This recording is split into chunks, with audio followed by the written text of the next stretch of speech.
Nós vamos iniciar agora o estudo sobre as derivadas. A gente vai começar aqui essa semana com um pouquinho de umas notas históricas.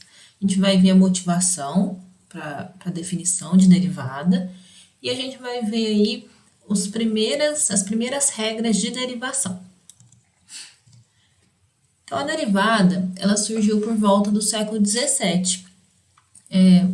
Ela surgiu através de problemas, como traçar a reta tangente a uma curva, calcular uma taxa de variação, como foi o caso do Newton, que estava estudando aí o movimento dos corpos celestes, também estudava a velocidade de um móvel.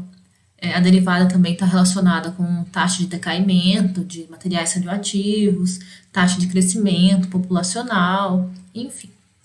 Tudo aí que envolva variação entre grandezas, a gente está falando de derivadas.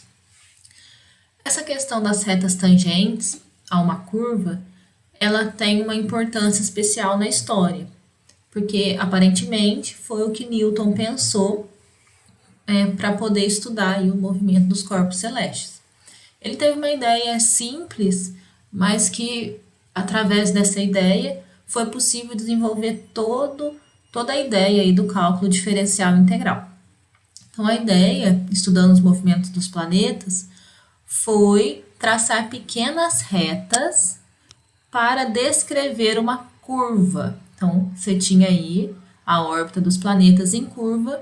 A ideia foi fazer essa curva através de pequenas retas. O método de determinação ele foi desenvolvido pelo antecessor do Newton, que foi o Barrow. Ele consistia no limite de uma corda com os pontos aproximando entre si.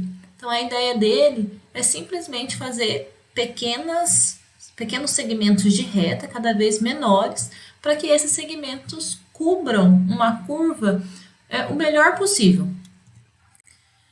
Acredita-se que um dia, enquanto observava o movimento dos planetas, Newton tenha se perguntado por que as órbitas dos planetas eram curvas? Se elas fossem formadas por segmentos de reta, seriam muito mais fáceis de serem estudadas.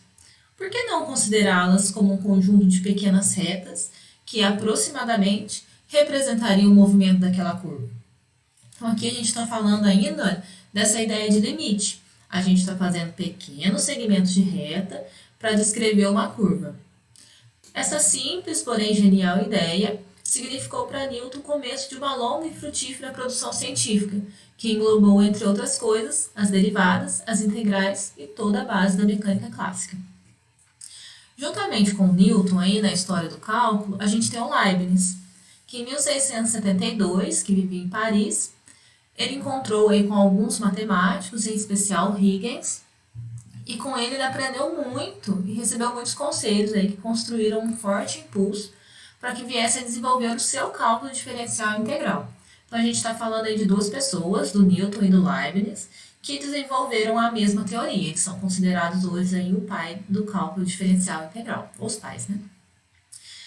Nesse período, ele estabeleceu contatos com muitos matemáticos aí da época, e o Leibniz teve acesso aos trabalhos do Barrow e estabeleceu um longo período de correspondências com ele. O seu cálculo tinha uma fundamentação bem diferente daquela do Newton. Enquanto o Newton trabalhava um problema e precisava resolver esse problema aí do estudo dos corpos celestes, o Leibniz já tinha uma motivação mais teórica. O Leibniz não estudou o movimento para chegar aos conceitos de derivada integral. Ele pensava nas variáveis x e y como grandezas que variavam por uma sucessão de valores infinitamente pequenos. Ele introduziu a definição aí de dx e dy como a diferença entre esses valores sucessivos. Então, dx é a variação de x, dy é a variação de y. Embora Leibniz não tenha usado como definição de derivada, ele sabia que representava o coeficiente angular da reta tangente. Então, a gente tem aí uma representação de Newton e Leibniz.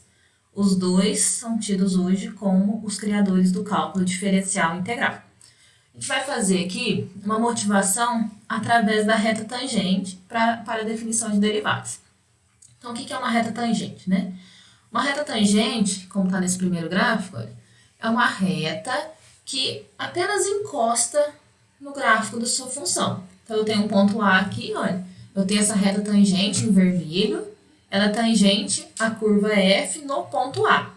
Estão vendo que ela não cruza o gráfico, ela só tangencia. Isso quer dizer que ela só encosta ali nesse ponto, certo? Já uma reta secante, como no gráfico 2, aqui no segundo gráfico, é uma reta que está cruzando o mesmo gráfico. Então, ela está encostando aí em dois pontos, né? Ela passou pelo ponto A e saiu ali pelo ponto B. Então, eu tenho uma reta que cruza o gráfico, uma reta secante. O que é a nossa ideia? Vamos usar a reta secante para poder fazer aí o coeficiente angular dessa reta. Por que a reta secante para fazer o coeficiente angular? Porque eu não consigo, através do que a gente conhece das retas aí, né, de como descrever uma reta, a gente precisa de dois pontos.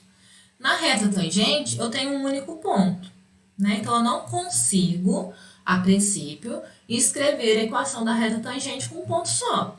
Para escrever uma equação da reta, a gente precisa de pelo menos dois pontos, né? Então, por isso que eu estou usando a reta secante. Vocês vão entender por que a reta secante aqui. Reparem, então, que eu tenho o ponto A e B. Ponto A é coordenadas x0 e f de x0. Ponto B, coordenadas x1, f de x1. O que a gente vai ter? Coeficiente angular, a variação de y em relação à variação de x. Quem é a variação de y? Quanto o y variou aqui? Ele variou y1 menos y0, que no nosso caso aqui, f de x1 menos f de x0. Quanto variou o x? Variação do x. O que a gente tem? x1 menos o x0. Como que a gente pode chamar isso? Ao invés de ficar escrevendo tudo isso, né? A gente tem a representação ΔY sobre ΔX. Isso representa a variação de y sobre a variação de x. Agora, reparem o seguinte. Eu tenho aí na minha reta tangente, ponto A e ponto B.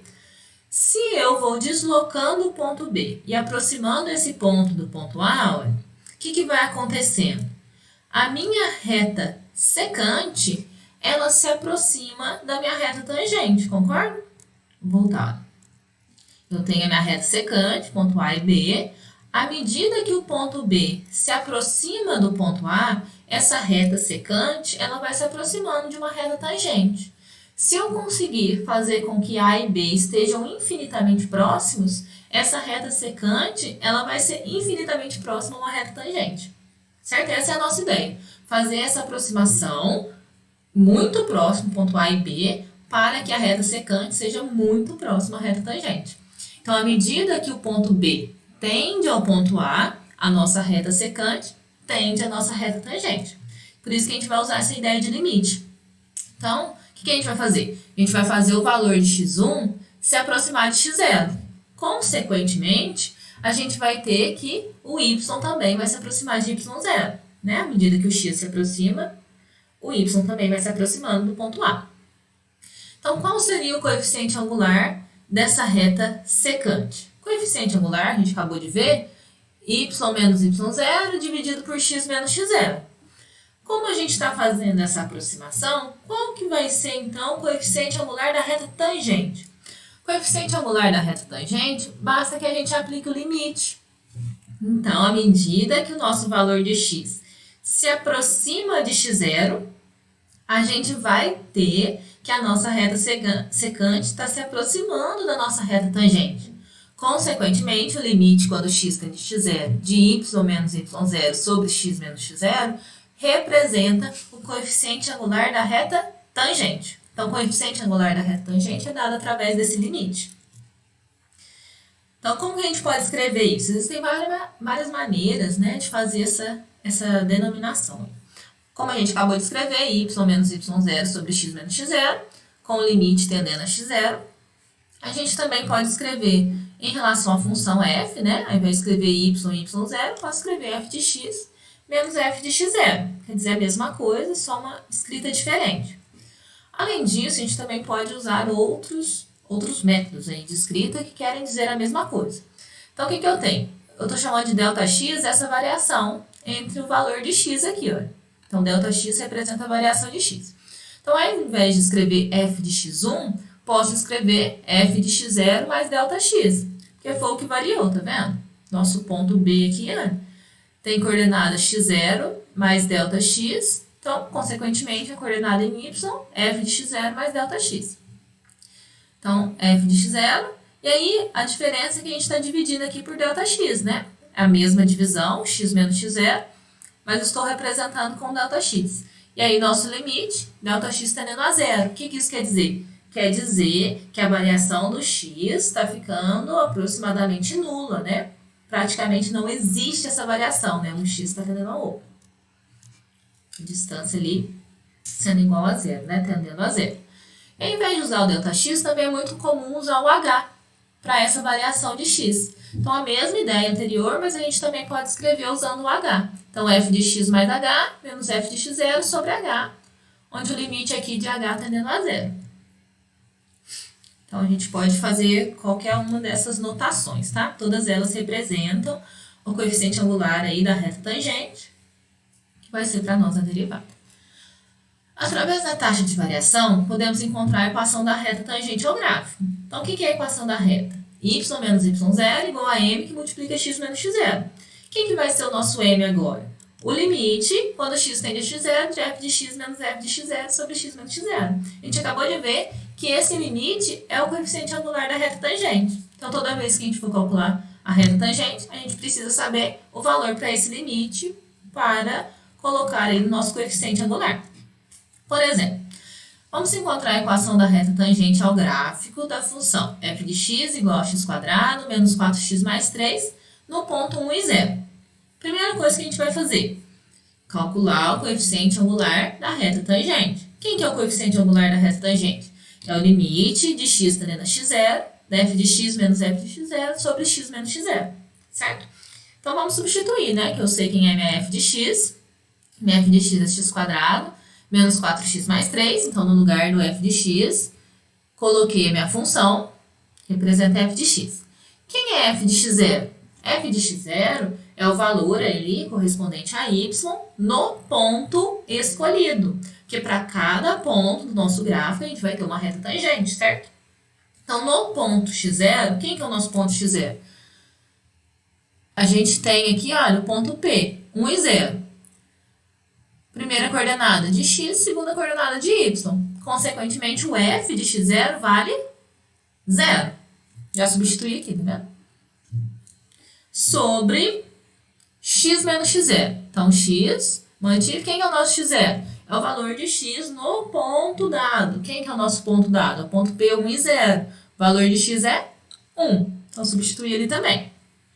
Só que olha o que acontece. Na hora que a gente faz isso, eu vou ficar com limite quando x tende a 1. Eu não comentei aqui, né? Que eu também substituí aqui no limite, né? O limite também está tendendo a x0, então também troquei por 1, tá? Limite quando x tende a 1 de x² menos 4x mais 3 sobre x menos 1, o que a gente vai ter? Se eu substituo 1 nessa expressão, a gente vai ficar com 1 ao quadrado menos 4 vezes 1 mais 3 dividido por 1 menos 1. 1 ao quadrado é 1 mesmo. 1 menos 4 mais 3. 1 menos 1. Quanto que vai dar isso? 1 menos 4 mais 3 dá 0. 1 menos 1 também dá 0. Então, a gente vai ter uma indeterminação do tipo 0 sobre 0. Se a gente tem uma indeterminação, a gente já viu aí nos cálculos de limite que a gente precisa fazer alguma manipulação algébrica para que essa indeterminação desapareça. O que a gente vai fazer aqui? Vou usar a fatoração. Então, x² menos 4x mais 3, vocês podem fatorar aí. Eu usei Bhaskara mesmo. Vocês vão ver que a gente vai ter duas raízes reais, 1 e 3. Então, essa expressão x² menos 4x mais 3, a gente pode escrever como x menos 1 vezes x menos 3, dividido por x menos 1. Na hora que a gente faz isso, a gente consegue simplificar a expressão. Então, eu vou ficar só com x menos 3 do limite de x tendendo a 1. Logo, eu já desapareci aqui, né, com a minha indeterminação, consigo calcular esse limite, que vai dar menos 2. 1 menos 3, menos 2. Então, encontramos o valor para o coeficiente angular da reta tangente. Quanto é o coeficiente angular da reta tangente? Menos 2. Então, vamos escrever a equação da reta? A equação da reta. y menos y0 igual a m que multiplica x menos x0. Quem é o nosso y0? 0. Quem é o nosso x0? 1. Coeficiente angular, menos 2. Então, só substituir. Então, só escrever conforme a gente está acostumado, né? Vou tirar esse 0 daqui e vou multiplicar, usando o distributivo aqui, esse parênteses. Então, a gente vai ficar com y igual a menos 2x mais 2. E aí, a gente tem a representação aqui desse gráfico. Olha. Eu tenho a nossa função, x² menos 4x mais 3, que é uma parábola. Tenho marcado aqui o ponto P, olha, 1 e 0. E a equação da reta tangente, que é dada por menos 2x mais 2. Então, essa reta em azul é a reta tangente à função f no ponto 1 e 0, que é o que a gente acabou de encontrar. Então, é isso. Sempre que a gente quiser a equação da reta tangente, precisa calcular o coeficiente angular, que é dado por esse limite, né? E aí usar a expressão para a equação da reta. Então, vamos falar de derivada, né? Porque até agora a gente só está falando de limites, equação da reta, o que tem a ver com a derivada? Esse coeficiente angular da reta tangente à curva no ponto x igual a x0 é dado pelo limite, quando x tende a x0, de f de x menos f de x0 sobre x menos x0. Esse limite, quando ele existir, é justamente a derivada da nossa função. Então, a derivada da nossa função é o resultado deste limite. E aí, a gente vai representar a derivada com as seguintes notações. A gente pode usar f', tem uma linhazinha ali, ó, representa a derivada da função f. A gente também pode escrever com y, né, y', também representa a derivada da função y. E a gente pode usar as notações de Leibniz. df sobre dx representa a derivada da função f em relação a x, né, a variável x, ou dy sobre dx, que também representa a mesma coisa, derivada da função y em relação a x. Então, todas essas são notações possíveis que significam a derivada da função. Ok?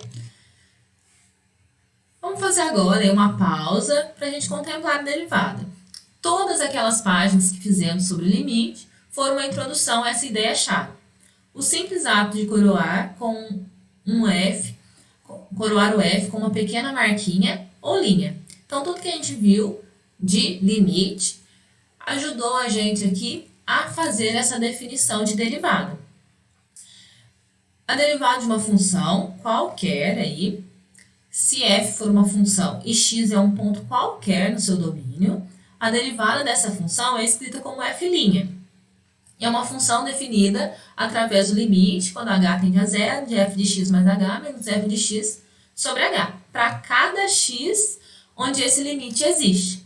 Então, esse é só o conceito central do cálculo. Então, o cálculo desse limite, que representa para a gente a derivada, é o conceito central aqui para o cálculo diferencial integral.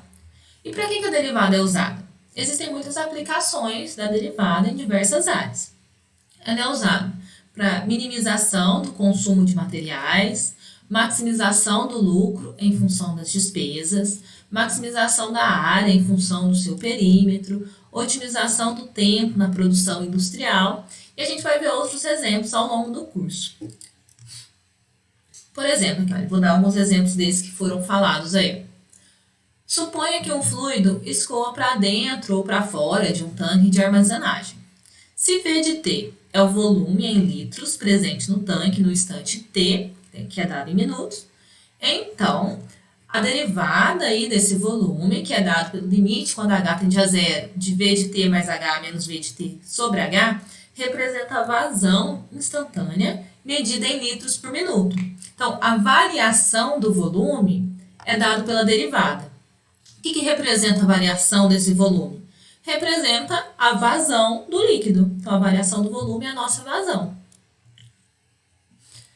Em relação ao custo, se C de T é o custo de vida no instante T, então a derivada aí, C' de T, dado pelo limite, quando H tende a zero, de C de T mais H menos C de T sobre H, é a taxa na qual o custo varia com o tempo.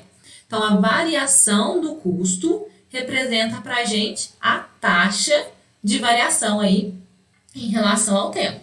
Então, essa taxa é a taxa de inflação. A gente pode falar também de outros exemplos aqui. Em relação à pressão, muitas funções do mundo real dependem de outras variáveis que não sejam o tempo. Por exemplo, o ar ele vai ficando mais rarefeito em maiores altitudes. Então, se eu chamar de P de x a pressão na altitude x, a variação dessa pressão, que é dada pela derivada, P' de x, igual ao limite quando h tende a zero, de P de x mais h menos P de x sobre h, é a taxa de variação na altitude x para a pressão por unidade de altitude, dada em Pascal por metro, geralmente, conhecida como gradiente de pressão. Então, a variação aí desta pressão é dada pela derivada. Mais um exemplo em relação à inclinação. Então, a gente tem uma estrada reta que vai até as montanhas. Se a de x for a altitude na posição x, então a derivada, a linha de x, dada pelo limite, quando h tende a zero, de a de x mais h menos a de x sobre h, é a inclinação real ou grau da estrada no ponto x. Ela não tem unidades, porque a gente está falando aí de metro por metro. E essa inclinação é dada em termos de percentual. Então, reparem que a derivada, ela representa uma variação entre grandezas. Então, sempre que a gente estiver falando dessa variação entre grandezas, a gente está falando de derivada. E a derivada dá para a gente essa variação instantânea. E não variação média, mas variação instantânea. Vamos ver alguns exemplos aqui, falando de função afim, a princípio, tá? Então, qual seria a derivada da função f de x igual a 2x mais 4? Estou pegando uma função afim específica, né? Para a gente fazer um exemplo primeiro, para depois a gente generalizar essa ideia. A gente sabe que a derivada representa uma taxa de variação. Então, ela é o coeficiente angular da reta tangente, que é dado por um limite, que é o limite, quando x tende a x0, da f de x menos f de x0 sobre x menos x0. Só que a gente não deu um ponto específico. Eu quero saber a derivada dessa função em qualquer ponto. Então, a gente vai calcular esse limite para um x0 qualquer, já que eu não especifiquei quem é o meu ponto aí para essa taxa de variação que eu estou querendo. Então, vamos calcular esse limite. Então, eu teria, estou substituindo aqui, olha, f de x pela minha função, que é 2x mais 4. Então, meu f de x0, também vou substituir 2x0 mais 4. Na hora que a gente faz essa continha, eu vou ter aqui 4 menos 4, né? Posso simplificar, né? Vai dar 0. Eu vou ficar com 2x menos 2x0 sobre x menos x0, no limite aí de x tendendo a x0. Reparem que quando eu substituo x por x0, eu vou ficar com 2x0 menos 2x0 e x0 menos x0. Ou seja, meu resultado vai dar 0 sobre 0, que é uma indeterminação. Se é uma indeterminação, a gente precisa fazer alguma manipulação algébrica para que a gente consiga encontrar o valor desse limite. O que a gente vai fazer? Então, eu vou pegar meu limite, né, de x tendendo a x0, 2x menos 2x0 sobre x menos x0. Vou fatorar colocando 2 em evidência. Então, eu vou ter o limite, quando x tende a x0, de 2, que multiplica x menos x0 sobre x menos x0. E aí, a gente consegue simplificar. Logo, o resultado desse limite é 2.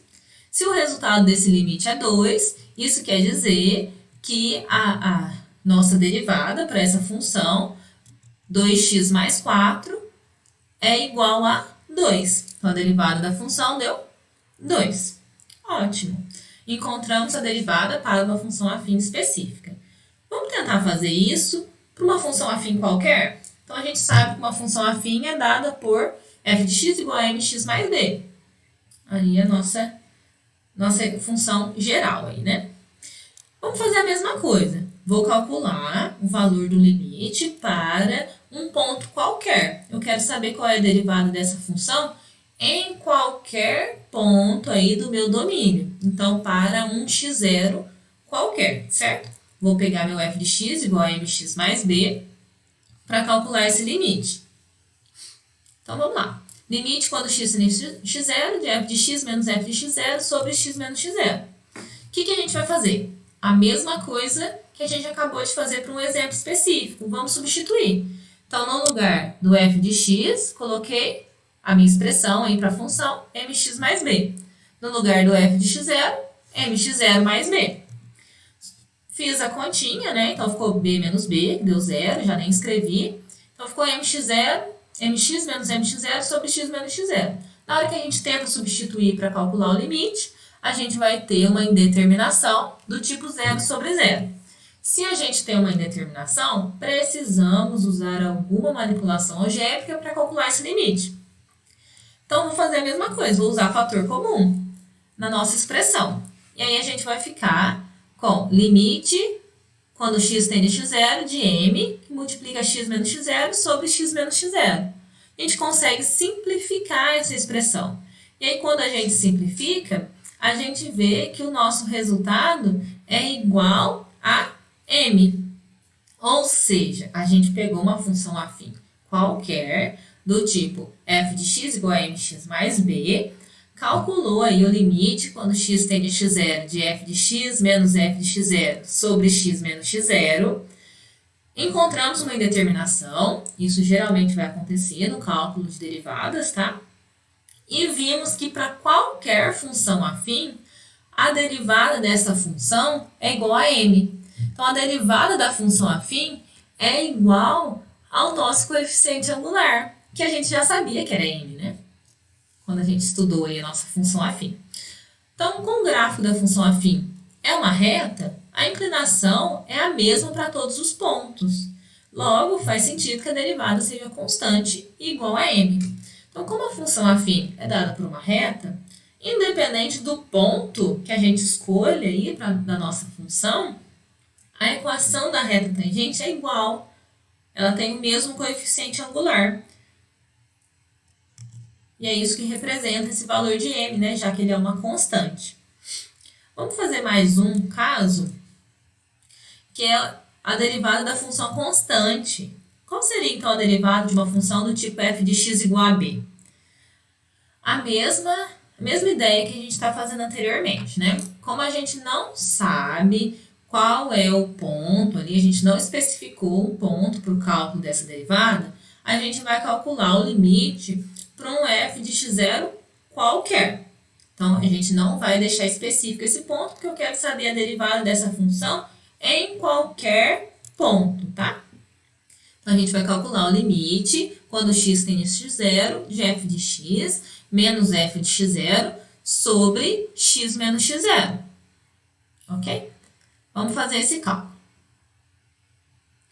Então, eu vou substituir, né, na minha expressão f de x menos f de x0.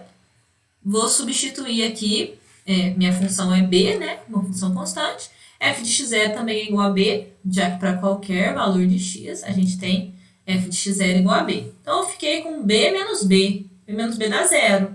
Então, eu tenho 0 sobre x menos x0. 0 dividido por qualquer valor vai dar 0 mesmo.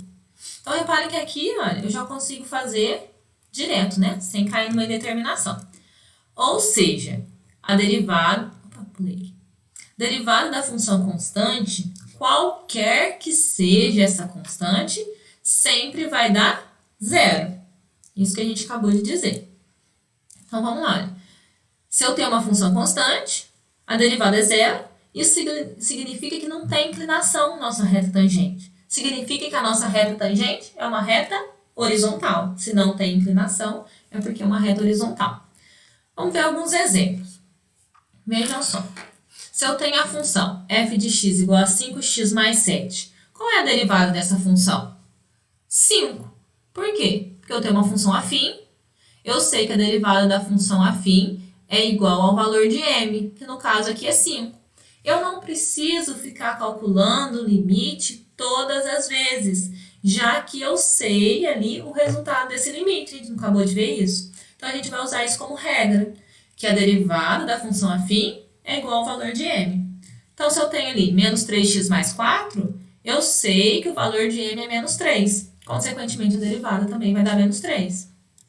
Se eu tenho f de x igual a x, a derivada é igual a 1, que é o valor de m. Se eu tenho f de x igual a 7, uma função constante, o valor da derivada é 0, que a gente acabou de ver, né? Se eu tenho f de x igual a menos 4, função constante, o valor da derivada é 0. f de x igual a 1 meio, constante. Consequentemente, o valor da derivada é 0.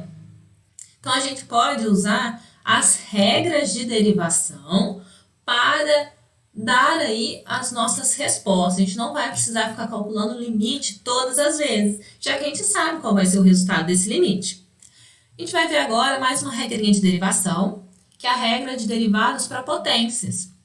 A nossa derivada, ela é o resultado aí do limite, quando x tende a x0, de f de x menos f de x0 sobre x menos x0. Quando a nossa função é dada por uma potência do tipo x elevado a n, o resultado desse limite vai dar n, que multiplica x elevado a n menos 1. Então, reparem que a gente vai tirar 1 do valor do expoente e a gente vai multiplicar pelo valor que a gente tinha antes. Então, a gente vai abaixar o expoente e tirar 1. Não vou fazer o desenvolvimento, tá, desse limite, mas basta usar aí o binômio de Newton para encontrar esse resultado, tá?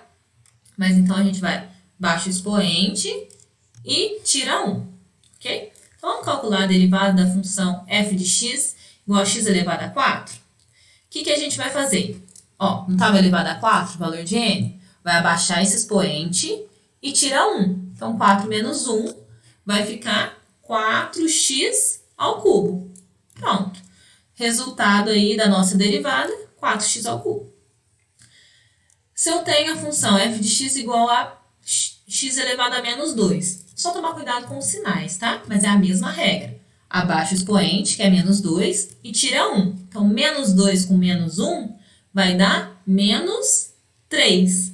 Então, a nossa derivada da função f de x igual a x elevado a menos 2, ela é igual a menos 2x elevado a menos 3. Só tomar cuidado com os sinais, tá bom? Se eu tenho a função f de x igual a 1 sobre x, como é que eu vou usar a regra de potências para resolver essa derivada? Por que isso é uma potência? Porque 1 sobre x pode ser escrito como x elevado a menos 1. Então, eu estou derivando uma potência negativa. Mesma regra. Abaixa o expoente e tira 1. Então, a gente vai ficar vai abaixar o menos 1, prestar atenção nos sinais. Então, menos 1 com menos 1, menos 2, olha. E aí eu posso escrever como fração também, né? Já que estava escrito como fração no início. Então, fica menos 1 sobre x quadrado. Então, na hora que eu escrevo aqui como fração, meu expoente negativo, ele deixa de ser negativo, né?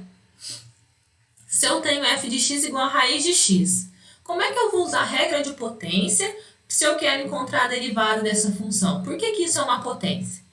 Porque a raiz, ela também pode ser escrita através de um expoente. Se eu tenho uma raiz quadrada, a raiz de x pode ser escrita como x elevado a meio. Então, é a mesma regrinha. Abaixa o expoente e tira 1, certo? Então, só ficar atento aqui, né? Que eu vou fazer meio menos 1. Lembrar que a gente está fazendo uma fração, então precisa tirar MMC, né? Então, é meio menos 2 sobre 2. 1 inteiro é a mesma coisa que 2 sobre 2, certo? Então, 1 meio menos 2 sobre 2 fica menos 1 meio.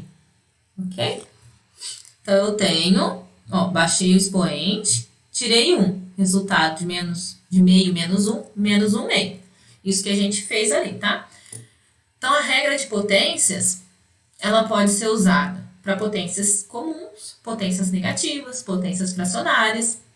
Tudo que for x elevado a qualquer que seja potência, a gente vai usar essa regrinha de potências.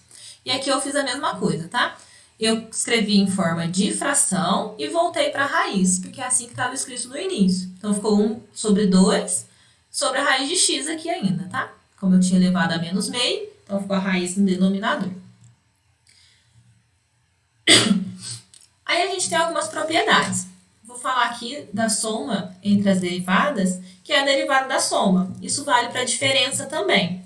Por que eu estou dizendo isso? Porque essa propriedade, ela faz com que a gente possa resolver outras derivadas de funções, que agora a gente já sabe. A derivada da função afim, derivada da função constante, derivada de potências. E eu sei que a soma ou subtração de derivadas é a derivada da soma ou subtração. Então, a gente pode fazer cada termo separadamente e juntar essa expressão. Por exemplo, se eu tenho a função f de x igual a 4x ao cubo menos x quadrado mais 5. Quem seria a derivada dessa função? F' de x. É a derivada de cada um desses termos. Então vamos lá, olha, como é que a gente faz? Qual que é a derivada de 4x ao cubo? Regra das potências, né? Eu tenho uma potência, então abaixo o expoente e tira 1. Mas eu já tenho um coeficiente aqui, olha. O que eu faço com esse 4? Vou manter o 4 onde ele estava. Ele vai multiplicar o meu expoente, que eu vou baixar aqui, ó. Então, abaixo o expoente, que é 3, então vai ficar 4 vezes 3, que multiplica x 3 menos 1. Vou deixar indicado aqui ainda. Menos. Qual que é a derivada de x quadrado? Regra das potências. Abaixo o expoente, que é 2, e tira 1. Então, vai ficar 2 menos 1. Vou deixar indicado. Mais. Qual que é a derivada de 5? Função constante. Derivada da constante é 0. Então, a nossa derivada aí da função f, f' de x, vai ficar 4 vezes 3, 12, x ao quadrado, menos 2x elevado a 1, né? Nem preciso escrever. Então, pronto. Derivada da função 12x quadrado, menos 2x. Outro exemplo. Qual seria a derivada da função f de x igual a menos 2 terços de x quadrado, menos x menos a raiz de x? A gente vai fazer a derivada de cada um desses termos. Vai juntar, né? Então, vou manter meu coeficiente aqui, menos 2 terços. Vou usar a regra da potência. Derivada do x quadrado, baixa o expoente e tira 1. Então, 2 menos 1 é 1 mesmo. Já vou pôr direto. Menos. Qual que é a derivada de x? X é uma função afim, né? Qual que é a derivada da função afim? É o coeficiente que acompanha o x, é o valor de m, que no caso aqui é menos 1. Então, menos 1. Qual que é a derivada da raiz quadrada de x? A gente acabou de ver. Derivada da raiz é 1 sobre 2 vezes a raiz. Então, pronto. Só multiplicar aqui o nosso coeficiente e a gente já tem a derivada da nossa função f. Então, menos 2 terços vezes 2, menos 4 terços. Menos 4 terços de x. Não vou nem escrever o expoente, porque é 1, tá? Menos 1 sobre 2 raiz. E pronto. Derivada da nossa função f é dada pelo f' de x igual a menos 4 terços de x menos 1 sobre a raiz de x, sobre 2 raiz de x. E aí, então, a gente viu a derivada da função afim, derivada da função constante, derivada das potências, e a gente sabe que a soma ou subtração das derivadas é a derivada da soma ou da subtração, né, respectivamente ali.